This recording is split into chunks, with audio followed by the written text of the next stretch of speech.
It was a typical Friday afternoon at the office. Sarah sat at her desk, trying to focus on her work, but finding herself distracted by the big football game happening that weekend. Her co-worker, Mark, who sat in the cubicle across from her, was also clearly preoccupied with thoughts about the upcoming matchup.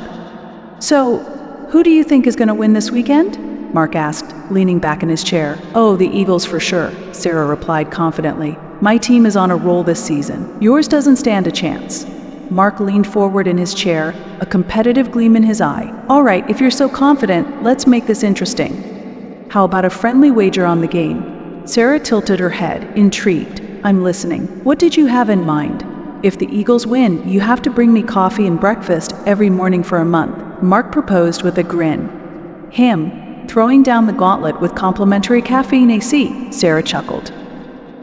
"Okay, and if your team loses, you have to do all of my filing and paperwork for the next month." Mark nodded slowly, mulling it over. "Solid counteroffer, but I think we can up the stakes a bit more. How about if the Eagles win, you wear an Eagles jersey to work every day for a year?" Sarah laughed.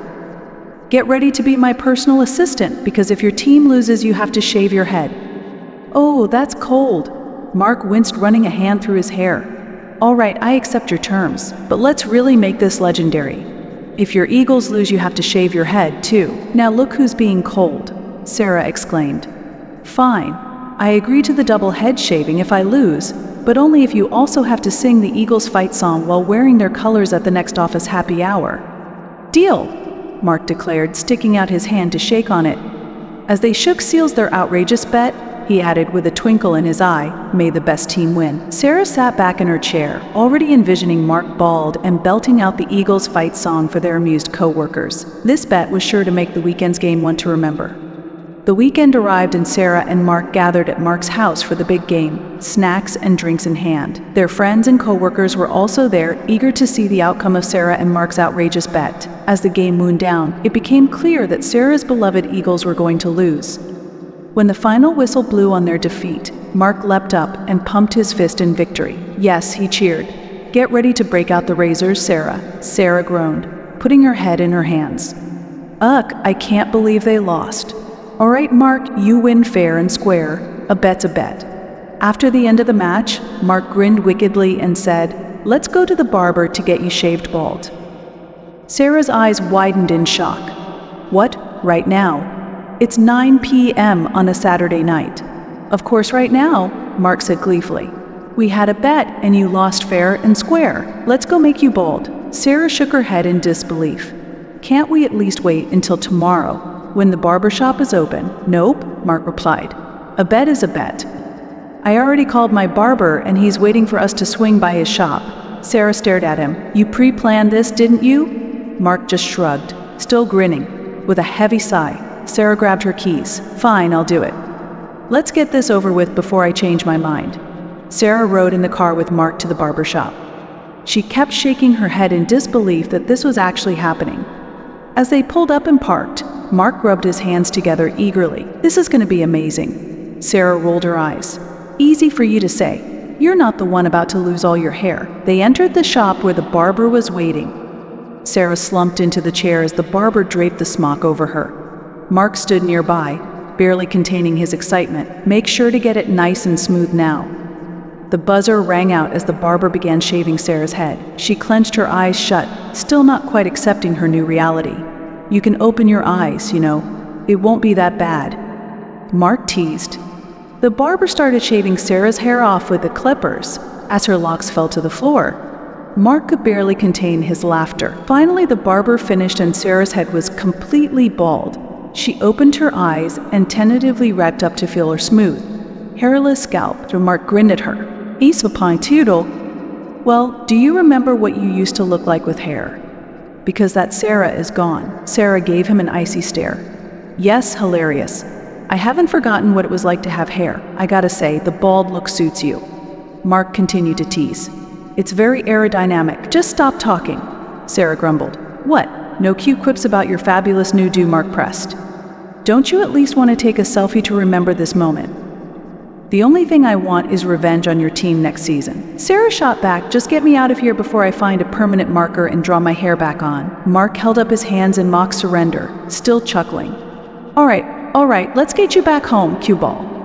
The ride back was silent as Sarah plotted the perfect payback she would soon unleash. Mark drove Sarah back to her house after head shaving at the barber. When she got inside, the emotions of the night's events finally caught up to her. Alone in her bedroom, she broke down crying.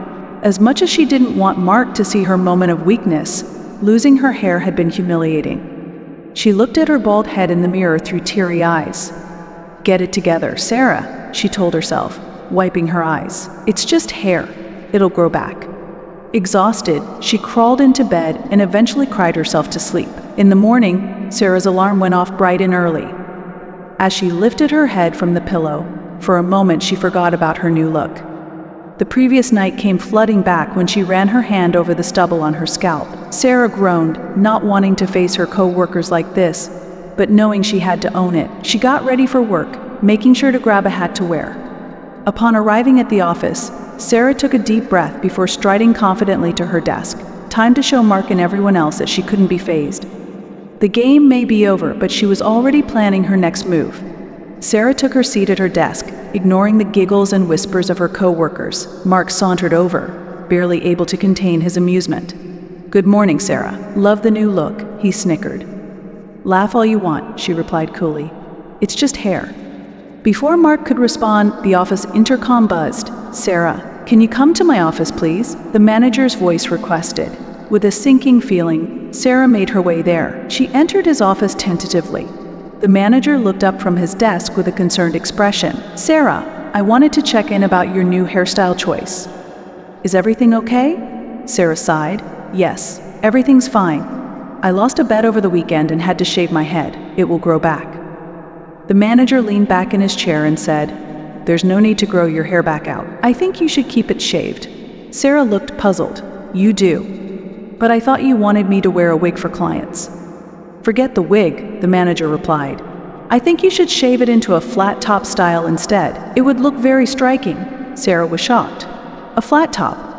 But that's even shorter than being bald." "Exactly," the manager said with a grin. "Your bald head is lovely, but a razor-sharp flat top would be even more bold and beautiful."